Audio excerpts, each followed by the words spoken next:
All right, all right. Greetings, greetings. Good afternoon, everybody. Hope you all are wonderful. Hope you all are having a beautiful day. Haki Ami, the Success Scholar. Thank you for listening in.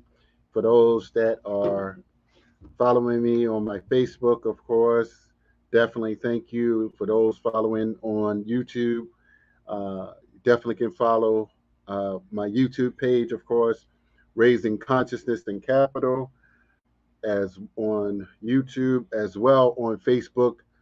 Facebook group is Raising Consciousness and Capital as well. So I have the distinct honor here today, Saturday, May the 19th now.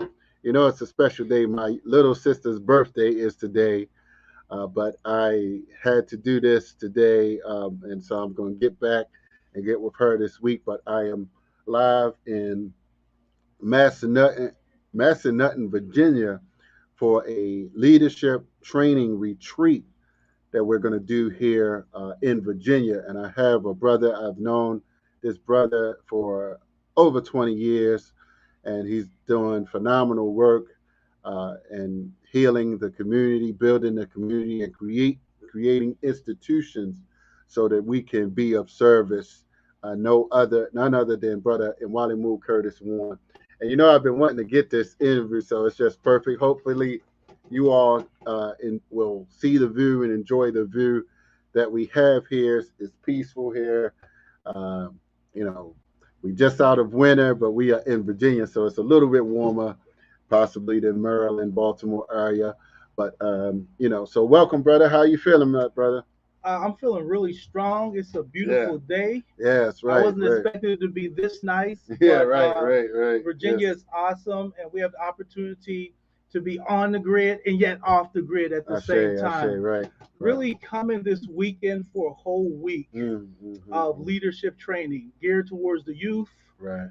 scouts, both male and female, taking them on a vision quest and also a rites of passage, Mm. introducing survival skills, Mm-hmm. Mm-hmm. introducing foraging. We have indigenous people that come to instruct. Right. We have a lot of talented, gifted artists, drummers, Mm-hmm. singers, and people that are really just going to intervene and really pour into our young people Yes. this week. I'm going to do a brief introduction to some survival skills. All right. I All right. met the success scholar many years ago when we were both in the military Mm-hmm. training. And I'm taking that training of being a combat veteran and bringing it in the most practical way to our children Right. and allowing them to get some of these skills, talents, and ability and employ them in their own personal life because Mm-hmm. we understand that the shield is not made on the battlefield. Right. So in this peacetime, when many people are resting, we're training. Right. And I Right. think it's the Right. That's it. paradigm that we need to really focus on Mm. and really pass that. I'm not going to pass the torch. I'm Mm. going to light their torch. I I'm say. I going to say. allow the gifts and the skills that the creator and the ancestors has blessed me with, and I'm going to light the torch of our young people, Mm. inspiring them to be the best that they can be. So it's an honor to be out on such a beautiful day Yes. and be Yes. with my Yes. big brother, and we're just going to enjoy it. Yes. Yes. So definitely, it's good to get some clean air. You know, sometimes you just got to get away and breathe some fresh air. Those of us that live in urban environments, we are kind of bombarded with the bus system. uh, Polluting the air, and really just being amongst like-minded individuals. And I couldn't think of no other better place to sacrifice for than for our young people. And so we're going to hopefully talk to some young people, interviewing them throughout the week while we're here. But just so I can know that, just so I can share. So the Teaching Artist Institute. This is, of course, many people know this is the 200th anniversary of Harriet Tubman.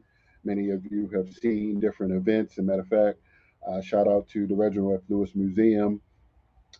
We will be live here in Massanutten, Virginia, but tomorrow, Monday, there will be a virtual exhibit that they have of Harriet Tubman. So just want to shout out that, and that's Monday at 7 p.m. So we're going to have a group of young people coming from both the Baltimore area as well as uh, Ohio, possibly Mhm. Cleveland, maybe some from Columbus, but definitely from Cleveland, Ohio. So we're looking forward to them. They will be here tomorrow.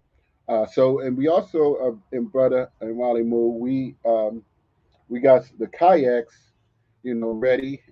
We wanted to bring four, but we ran out of room. So it's like, all right, we got three kayaks here. We got the paddles. I know you used to do like Yeah, definitely, kayaking. What happened to definitely. your kayak? When you have kayak, I remember because you were like, Listen, you listen, want to buy this man or something. right.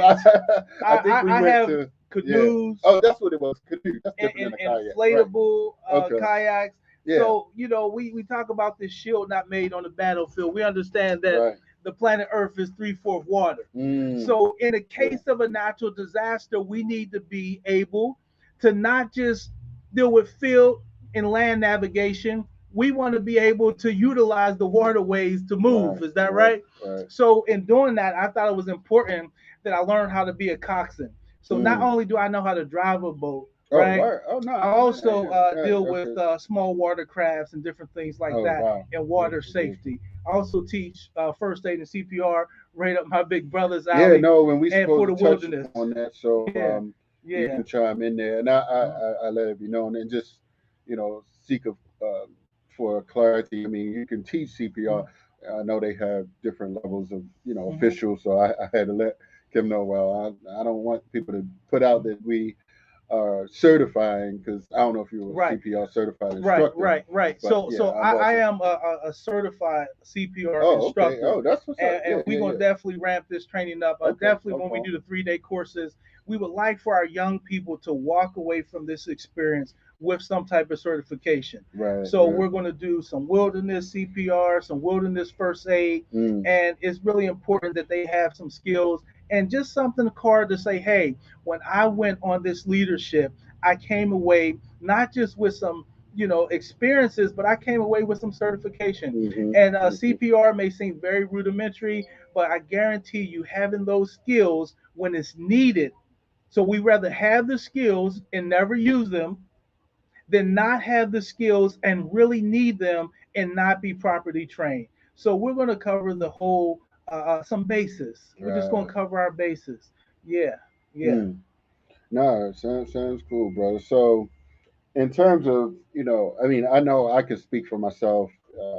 Growing up in Baltimore, I didn't get these opportunities. I don't know how how it was in Pittsburgh in terms of just in terms of the consciousness level, or just our abilities, or as adults, giving back and sacrificing our time, because ultimately we may not totally, it's not like, we're trying to make money off of or get rich, shall I say, off of teaching our young people or being an example. So some things are not necessarily directly, a profit motive per se, but ultimately by saving our young people, and just really letting them be around us, those of us who have been to different parts of the world. Like, Mhm. you've probably been to more places than me, because you were on a sea, what they call it, you were on a seafaring ship. I was on a aircraft carrier that didn't go nowhere for a long time, but we went a few places. So, but talk about that. Yeah, But some of the places that you've been, brother, like, I mean, but you in the army too, so yeah. I mean, so my just experiences is so funny. As black men, after Vietnam, not post Vietnam era of black men came mm, back mm, and they really, uh, because the draft, they really wasn't educated about military sciences. mm, mm, What happened was they were forced into an unjust war or conflict, and they really didn't look favorable and understand the skills that they were learning, and more importantly, how to apply them, and mm-hmm. then how to monetize them. Right. So the disconnect, one of the things that were different between me and you in terms of our military experience, we didn't went into a voluntary military service. So no one drafted us. We went there voluntarily, and I went with the sole purpose of learning things Mm. in the military that I could come back and teach my community. Right. So in doing that, I mean, I've been to Africa, Mm. I've been to the Middle East, I've been to Iraq, I've been to Kuwait, Wow. I've Wow. been to Italy, I've been to Spain, I've been to Germany, Mm. I've been to uh, the Ukraine.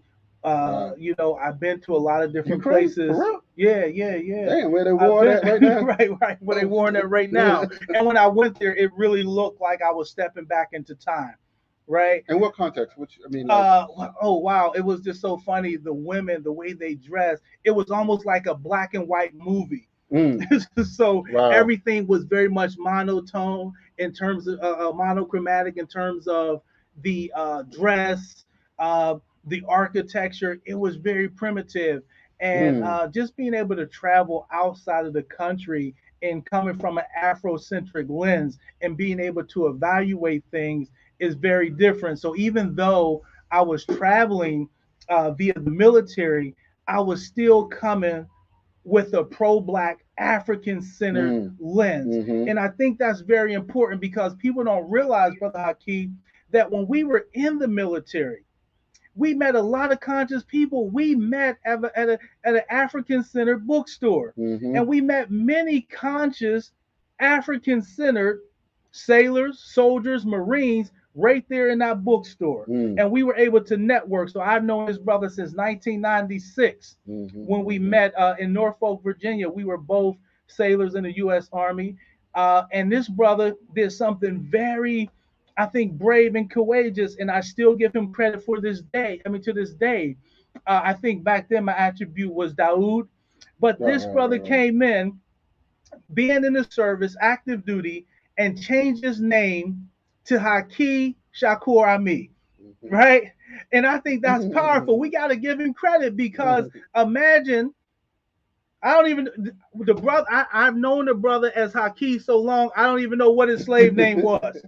But I thought it was brave. So I was going around perpetrating with the attribute and different things like this. And this brother said, man, it's important that we reclaim our identity. And he was coming from a very cultural and nationalistic view. He said, anytime someone else names you, Mm-hmm.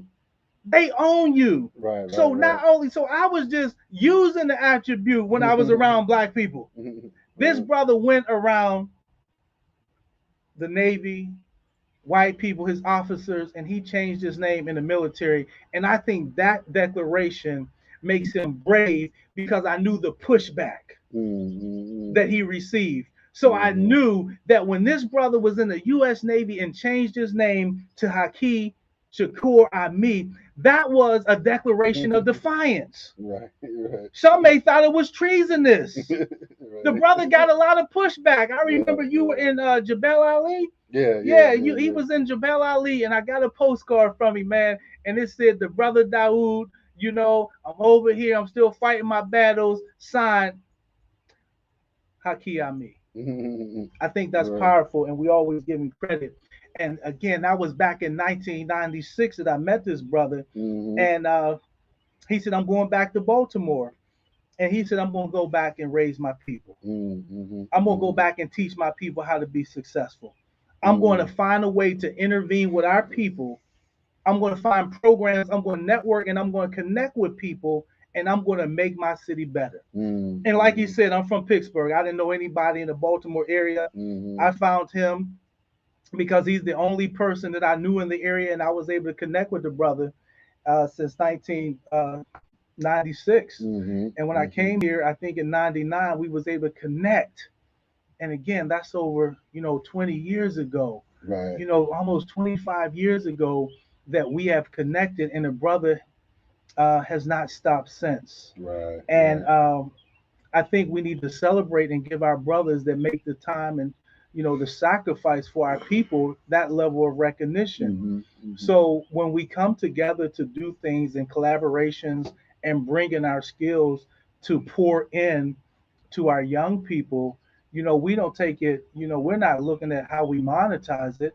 What we're Mm-hmm. looking at is doing our duty and building institutions So the young people that we took on this rites of passage, that Mhm. they will Mhm. step up and they will be the instructors and they will bring their skills and their talents and they will pour into the Mhm. next generation. And that's the reciprocity. We do this thankless job because we want reciprocity. Right. We believe in mayat. We Mhm. believe in balance, but we believe that you have to give it in order to receive it. Mhm. So we have been the recipients of so many wise scholars that we done set with, Mhm. over the years. Dr. Ben, you know, just the whole plethora Mhm. of Mhm. scholars, man, Mhm. that we have sat with and interviewed and talked to, and now, we're coming of age where we have so much world experience and so Mhm. much shared experience, having the opportunity to really come and be with these young people this week is just it's just an honor to be able to give and to light the Right. torch of those that is coming after us, and that reciprocity and that continuity. We just ask that the ancestors bless our endeavor and that the Right. circle will be unbroken. Powerful, powerful. That's a good book by Mama Marimba. I need you definitely check that out. So interesting. I was some years ago. Many people may not know how I was inspired to change my name. I read Hakeem Metabuddy's book, Black Men Single, Dangerous, Obsolete. And one key thing he said that reading should be like eating and sleeping. And so I did that. I tried to mimic that because it made sense in the context of feeding both your physical body as well as your mental and emotional body. There's sciences on emotional intelligence today, so Mhm. we have to be able to discern that how our emotions affect our intelligence. But with that being said, I recall reading, and it may have been in that particular book, or it may have been in his enemy's book, or from Plan to Planets. But he mentioned, and this is part of how the vision. He mentioned in terms of just how to. I mean, looking at the rites of passage model, and I've read a lot of different rites of passage. What's the name? Paul. Somebody has a Hill, yeah, Paul yes, Hill, yes, yes, yes, sir. yes, yes. Mount Baba Darrow out of Baltimore. I recall some years ago they had a rites of passage conference at the Reginald Lewis Museum. Mm. But going back to the Hakeem Metabuddy's book in terms of and he was talking about how we needed to have alternatives to the prison system, right? Mm. And he theorized about having former corrections, former military coaches for these types of getaways, these types of retreats, Mm. as well as even so to whatever degree working with the juvenile justice systems to say, hey, look, Judge, let's get some people, bring let us bring them out for 1 week, get them out of the way, and let us sort of kind of drill them and train them up, and this is what I Mm. realized. I mean, we have to look and understand that children, young people, for instance, they they they respond to their environment like anyone else. Mm-hmm. No one is born and say that they want to be a crack dealer. Like where you see what I'm saying? Nobody comes up, but what is creating the mindset to respond in this way to put a poison in your body? I mean, for thousands, tens of Mm-hmm. thousands of years, people didn't want to kill themselves. So what Mm-hmm. is going on with that? So for those of us who are conscious, aware, and just don't accept the chemical warfare, for instance, in the juvenile justice system, not just the juvenile justice system, but the prison industrial system that disproportionately affects, for instance, many black men. It's like, okay, particularly for they have the nonviolent, how people are doing various types of things monetary things, to survive. Because ultimately, if people don't have resources, they're gonna plot ways to get what they need to in order to survive. So that was an idea that I kept in the back of my mind. Okay, for those that,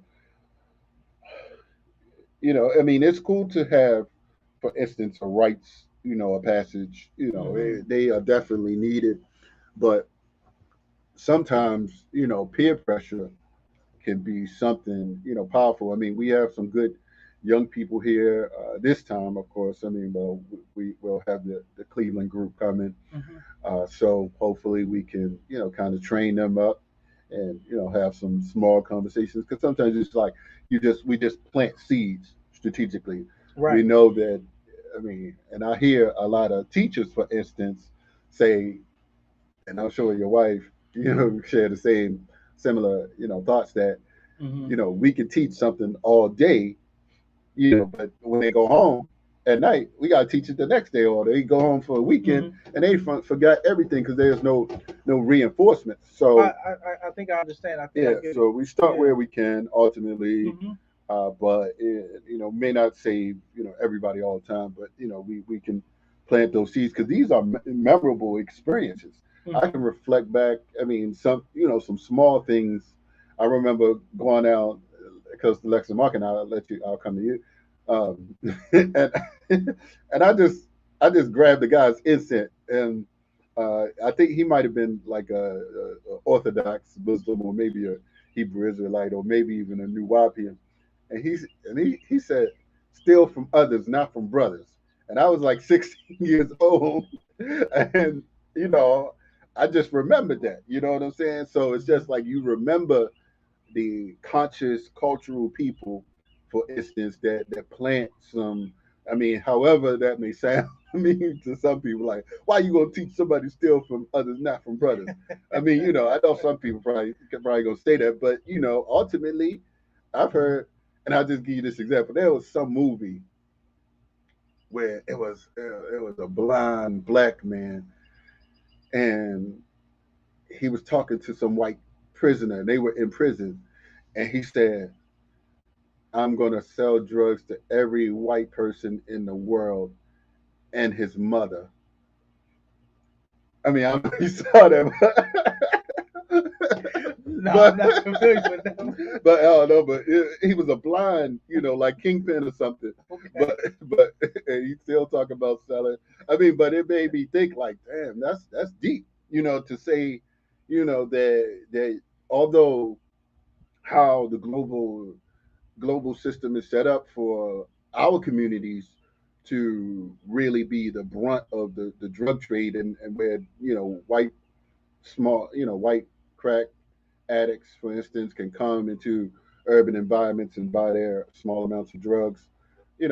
I mean, when you think about who profits, who benefits, you know, uh, it's bigger people, Wall Street bankers Mm. and other people, So that's a deep. But go ahead, brother. Add on. I know I Yeah. said a lot. I know Yeah. I said a Yeah. lot. Uh, so let's go back to, I guess, one of your first points.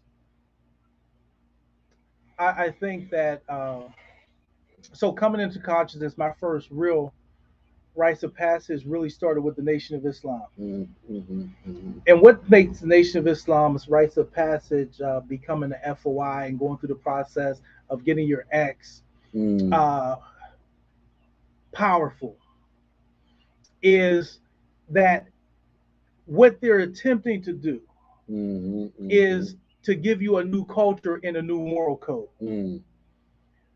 and not in a way that it becomes an artificial construct. Mm-hmm. All right, Mm-hmm. it becomes a part of your walk. It becomes a part of your way of life. So they give you what is called the restriction laws, and this is Restricted laws. restrictive laws, right? Okay. Okay. So these Mm-hmm. restrictive laws is telling you what you do and what Mm-hmm. you don't do, Mm-hmm. right? So what it's doing is giving you a moral code in terms of how to move, Mm-hmm. and then it's teaching you how to incorporate that moral code in Mm-hmm. your everyday walk. Mm-hmm. And then there's a system of accountability, Mm-hmm. right? Mm-hmm. So even a rites of passage, has to be is only effective, not just the planting of the seed, the moral code, right? There has to be an element that holds you accountable when you're not on code or you're not on task, right? And that accountability is a brother saying, brother, you shouldn't eat pork. Brother, you shouldn't beat your wife. Brother, you shouldn't be drinking and smoking, right? So, yes, anybody can tell you don't do these things, but if there's no reinforcement, you only have one piece of the puzzle. So, what happens with children, even if they come on a weekend or go to school, they're going into an environment that's telling you these are the things you should do to be successful, these are the things you don't do, but the follow up and reinforcement from the community is no longer intact. So we have a disconnected community that doesn't allow those things to be inculcated, right, into our walk. So then it becomes an artificial environment. And no, so why do we come out back to nature? We come back to nature because this is the grounding and rooting. It becomes not just self-care, but it becomes a reset button. Think about it. So we talk about in American history the Industrial Revolution, when people left the farms into these artificial constructs and experiments called cities, right? So everything in the city is artificial, but everything on the farm really came from the land. So when we deal with our young people, we have to create a culture that not just plants the seeds, but other members, and that's why they say it takes a village. And we say it takes a village to raise a child, but we don't really identify one who is the village, right? And what competent person should be reinforcing those principles that this child is receiving. So now children is not like I used to play outside from sun up to sundown. I was safe in my community. I knew my boundaries. I knew certain restrictions. Some people, when the street lights came on, they had to go into the house. There was certain laws and rules that govern my street. The reality is people feel so unsafe that children are not allowed to have other adults pour into them. So whatever they get or don't get is only coming from the school or it's coming from home. But we had the church, we had the school, we had a lot of things and vehicles in our community before we became disconnected that was pouring into us. And then we had other institutions like the church, what was reinforcing the value system that the children were getting in the school, in the church, and at home. So all these things that they were receiving as a moral code from the house was reinforced at school because mom would go to school. The school was in the neighborhood, it was accessible. The worst thing that happened to black people was busing.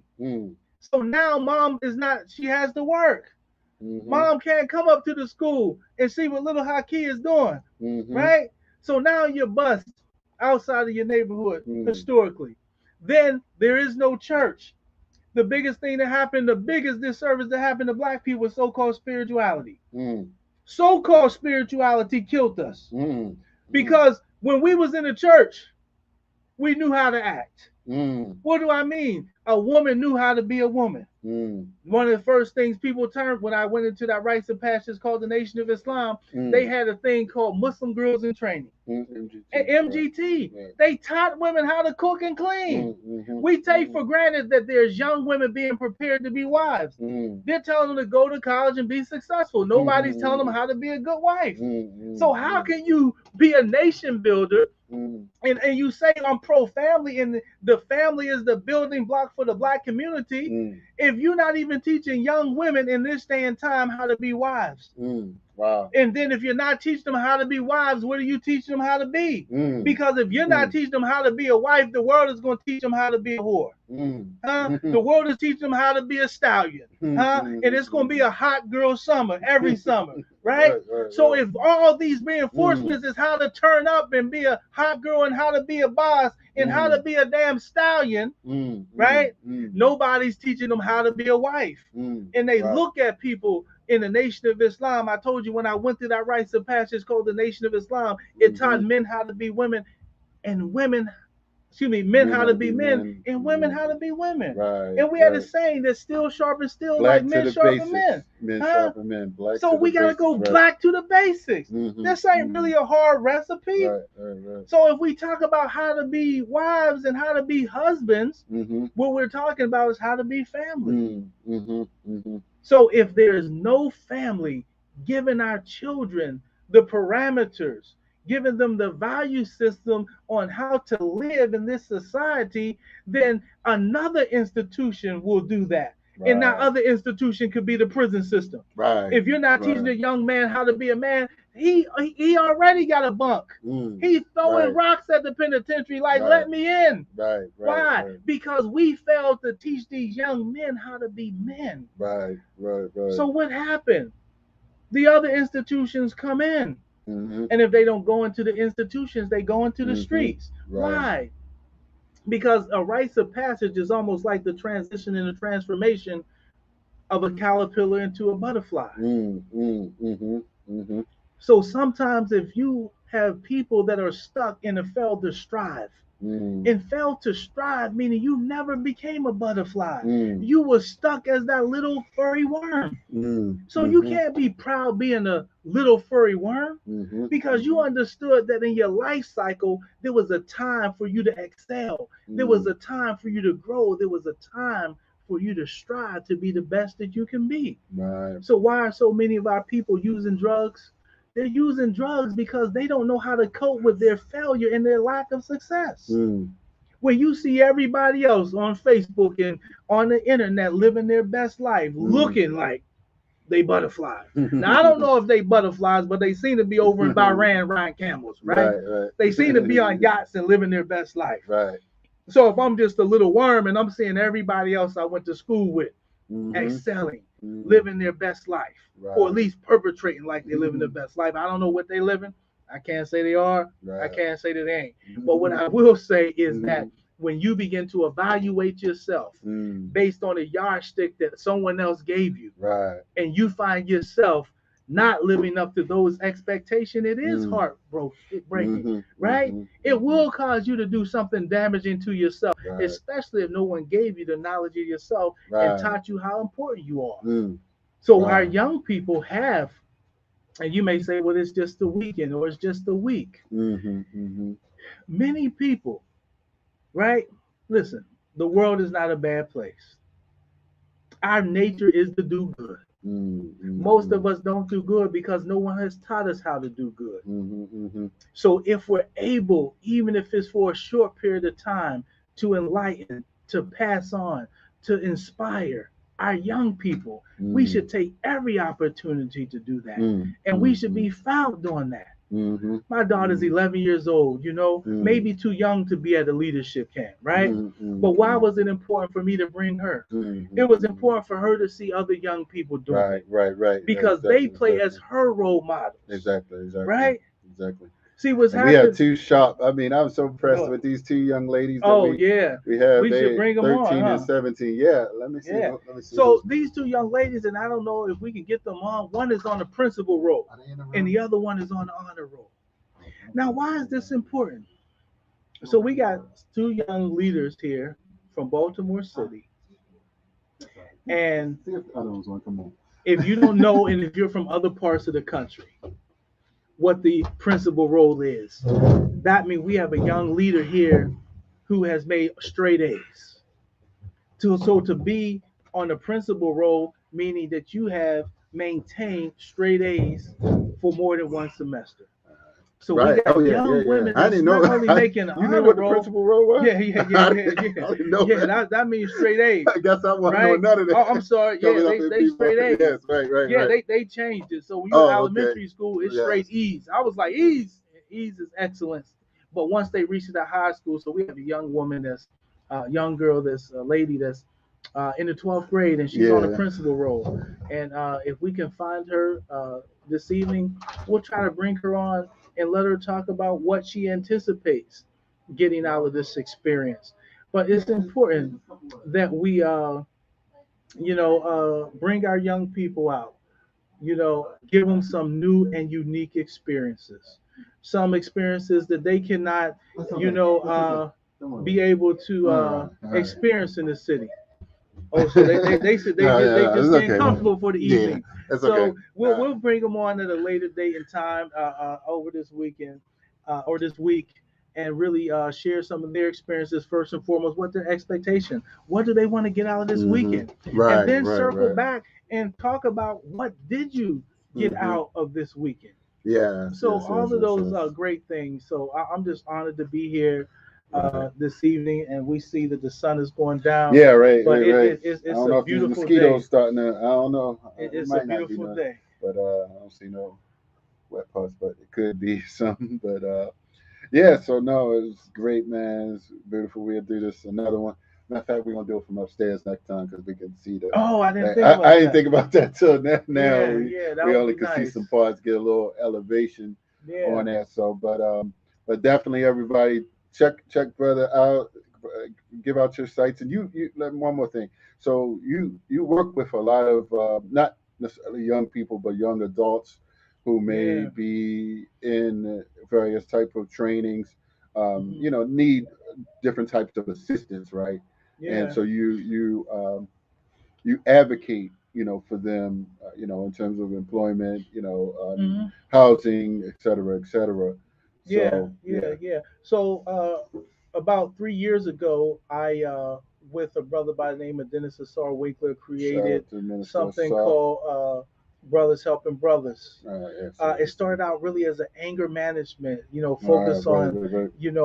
men, that were dealing with anger, dealing with domestic violence. So that was our focal point, and it just kind of morphed into a men's issues group. So Mm-hmm. it's not just anger management, it's not just domestic violence, whatever issue you have.